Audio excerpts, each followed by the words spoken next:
kita akan membahas mengenai analisis break-even point. Apa sih yang dimaksud dengan break-even point?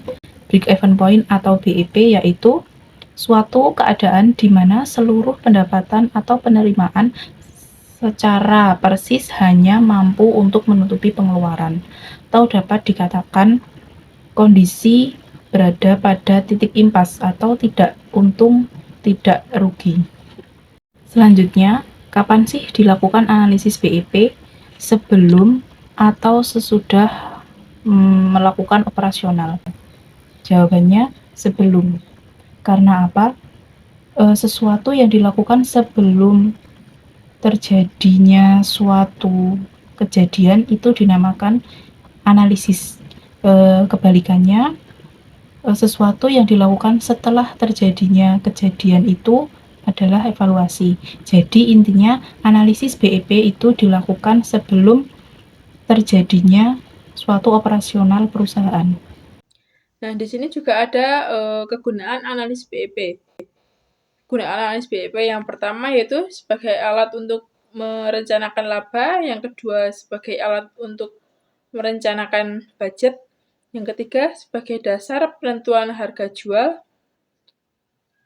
yang keempat sebagai dasar perencanaan pengembangan, dan yang terakhir yaitu sebagai dasar pengambilan keputusan.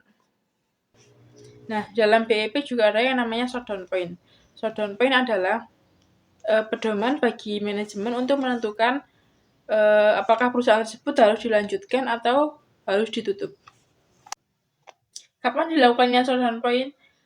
Shutdown point dilakukan apabila penerimaan perusahaan tersebut tidak dapat untuk menutupi biaya variabel maupun biaya tetap tunai. Maka pada saat itu perusahaan harus ditutup. Karena jika tidak, maka perusahaan tersebut akan mengalami kerugian yang lebih besar. Nah, biaya tetap tunai yang dimaksud di sini adalah biaya tetap yang dilakukan secara tunai atau dikeluarkan secara tunai seperti biaya gaji, biaya promosi, biaya sewa gedung, dan biaya tetap tunai lainnya. Namun di sisi lain, apabila perolehan perusahaan tersebut masih tinggi di atas shutdown point, maka perusahaan tersebut masih bisa beroperasi karena kemungkinan besar perusahaan tersebut masih akan bangkit lagi. Oke guys, sekian pemaparan materi dari kelompok kami. Semoga bermanfaat bagi kita semua. Dan untuk teman-teman yang ingin mendaftar di kampus STEI Yogyakarta, boleh banget nih, karena apa? Kampus STEI Yogyakarta merupakan kampus yang unggul, berkualitas, dan inovatif. Terima kasih.